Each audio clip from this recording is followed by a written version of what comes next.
भगवान महावीर के चरणों में शत शत वंदन नमन।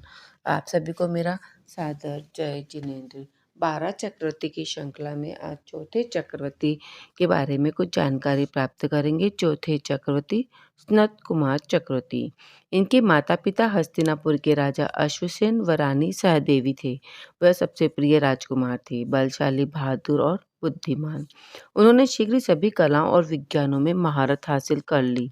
सभी हथियारों के उपयोग में निपुण और युद्ध कला में विशेषज्ञ बन गए। एक दिन इनके शास्त्रागार में दिव्यमान हथियार प्रकट हुआ, जो यह दर्शाता है कि वह एक चक्रवर्ती सम्राट बनेंगे। चक्र का सम्मान व पूजा करने के पश्चात वह अपनी विजय पर निकल पड़े। जल्द ही उन्होंने 6 खंडों पर विजय प्राप्त कर चक्रवर्ती बन गए। यह स्नत कुमार चक्रवर्ती सम्यक दृष्टियों में प्रधान थे। इन्होंने 6 खंड पृथ्वी अपने वश में कर ली थी।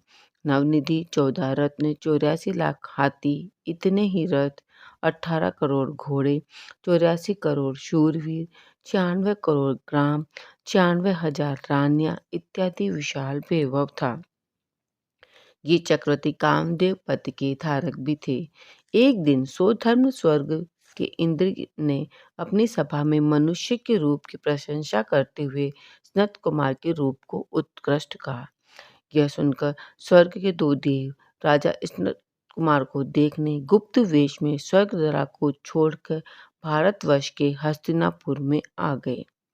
चक्रवर्ती सम्राट स्नत कुमार स्नान करते हुए वस्त्रालंकार रहित, पर उस हालत में भी वे त्रिभुवन प्रिय और स्वरु सुंदर रूप को देखकर उन्हें मानना ही पड़ा कि चक्रवर्ती का रूप वैसा ही सुंदर है जैसा इंद्र ने कहा था, और सचमुच यह रूप देवों के लिए भी दुर्भर है।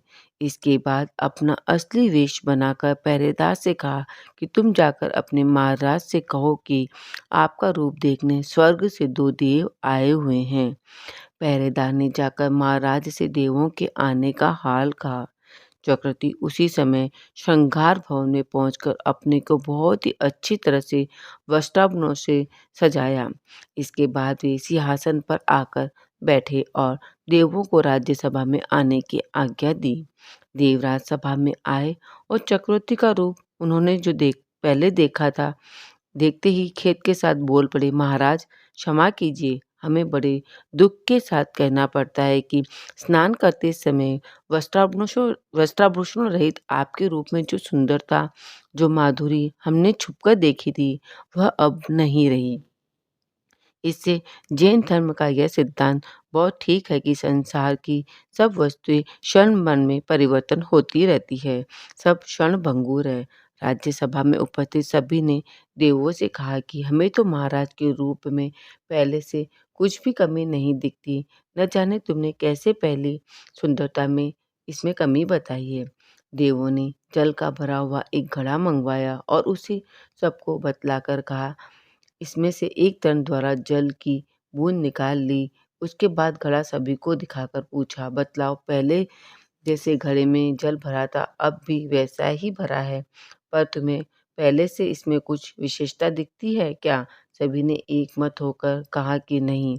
तब देवों ने राजा से कहा, महाराज, घड़ा पहले जैसा था, उसमें भी एक बूंद जल की निकाल ली गई, तब भी वह उन्हें वैसा ही दिखता है। इसी प्रकार हमने आपका जो रूप पहले देखा था वह अब नहीं रहा।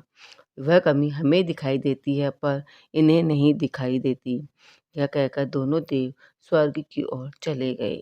इस घटना से चक्रवर्ती संसार से विषय भोगों से विरक्त हो गए। अपने पुत्र सुकुमार को राज्य देकर जैनेश्वर दीक्षा ले ली। घोर तपस्या करने लगे। उन्हें न शीत सताती और न ही गर्मी, न उन्हें सुख की परवाह थी और न ही प्यास की। चक्रवर्ती इस प्रकार आत्मकल्याण के मार्ग में आगे आगे बढ़ने लगे। एक दिन की बात है कि वे आहार के लिए शहर गए। आहार करते समय कोई प्रकृति विरुद्ध वस्तु उनके खाने में आ गई। उनका फल यह हुआ कि उनका सारा शरीर खराब हो गया। उसमें अनेक भयंकर व्याधियां उत्पन्न हो गई, और सबसे भारी व्याधि तो यह हुई कि उनके सारे सारे शरीर में कोढ़ फूट निकला। उससे रुधिर भी बहने लगा, दुर्गंध आने लगी। यह सब कुछ हुआ, पर इन व्याधियों का असर चक्रवर्ती के मन पर कुछ भी नहीं हुआ। उन्होंने कभी इस बात की चिंता तक नहीं की कि मेरे शरीर का क्या दशा है। वे शरीर से सर्वथा निर्मोही रहे और बड़ी सावधानी से तपस्या करते रहे, अपने व्रत पालन करते रहे। पुनः एक समय स्वधर्म स्वर्ग की इंद्र सभा में मुनियों ने चरित्र की प्रशंसा करते हुए इंद्र ने सनत कुमार मुनि की प्रशंसा की। उस समय मदन केतु नाम का देव उनकी परीक्षा के लिए वहां आया। वेद का वेश बनाकर वन में साधु के पास गया। उन्होंने देखा कि सनत कुमार मुनि का सारा शरीर रोगों से घर गया बन गया है। तब भी वे समेरु के समान निश्चित होकर तप कर रहे हैं। उन्हें अपने दुख की कुछ भी परवाह नहीं है। उन्होंने मुनिराज से कहा कि मैं एक प्रसिद्ध वेद हूँ, मेरे पास अच्छी से अच्छी दवाइयाँ हैं। आपका शरीर बहुत बिगड़ रहा है, यदि आज्ञा है दे तो मैं क्षण मत मात्र में इसकी सब व्याधियाँ खोकर इस सोने सरीखा बना सकता हूँ। मुनिराज बोले, मुझे एक बड़ा भारी भयंकर रोग हो रहा है। मैं उसे नष्ट करने का प्रयत्न करता हूँ, पर सफल नहीं होता हूँ। क्या तुम उसे दूर कर दोगे? देव ने कहा, निसंदेह मैं आपके रोग को जड़ से नष्ट कर दूंगा। वह रोग शरीर से गलने वाला कोढ़ ही है ना? तब मुनिराज बोले, नहीं, यह तो एक तुच्छ रोग है, इसकी तो मुझे कुछ भी परवाह नहीं है। जिस रोग की बात मैं कर रहा हूँ वह तो बड़ा ही भयानक है। मुनिराज ने कहा, वह रोग है संसार का परिभ्रमण। यदि तुम मुझे इसके छुड़ा दोगे तो मैं बहुत अच्छा होगा। सुनकर देव बहुत लज्जित हुआ। वह बोला, मुनिराज, इस रोग को तो आप ही नष्ट कर सकते हैं। तब मुनिराज ने कहा, भाई, जब तुम इस रोग को नष्ट नहीं कर सकते तब मुझे तुम्हारी आवश्यकता भी नहीं।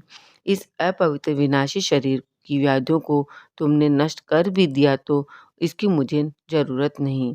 जिस व्याधि का वमन के स्पर्श मास से ही क्षय हो जाता हो, तब उसके लिए बड़े बड़े वेद शिरोमणि की और अच्छी अच्छी दवाओं की आवश्यकता ही क्या। यह कहकर मुनिराज ने अपने वमन द्वारा एक हाथ के रोग को नष्ट कर सोने सा स्वर्ग निर्मल बना दिया। यह चमत्कार देखकर वेद ने अपने रूप को प्रकट कर मुनि की अनेक स्तुतियों से स्तुति करते हुए पूजा की और कहा कि हे नाथ, जन्म मरण को दूर करने वाली औषधि तो आपके पास ही है। हम जैसे संसारी दीन प्राणी भी आप जैसे महापुरुषों की शरण में आकर इस रोग का नाश कर सकते हैं। फिर वह देव स्वर्ग चले गए। इधर मुनि सनत कुमार उपसर्ग व परिचयों को सहन करते हुए घातीय कर्मों का नाश कर केवली हो गए। बहुत काल तक पृथ्वी पर विहार कर अघाती कर्मों का भी नाश कर शासक सुखमय सिद्ध पद को प्राप्त हो गए। सनत कुमार चक्रवर्ती की कुल आयु 3 लाख वर्ष की थी। इसमें 50,000 वर्ष कुमार काल में, 50,000 वर्ष मांडलिक अवस्था में, 10,000 वर्ष दिग्विजय में, 90,000 वर्ष चक्रवर्ती होकर राज्य के उपभोग में और 1 लाख वर्ष संयमी मुनि अवस्था में व्यतीत हुए हैं। सनत कुमार चक्रवर्ती धर्मनाथ तीर्थकर के तीर्थ में हुए थे। आज लोक के अग्रभाग में विराजमान सिद्ध परमात्मा हैं। उन्हें हम सबका कोटि कोटि वंदन है।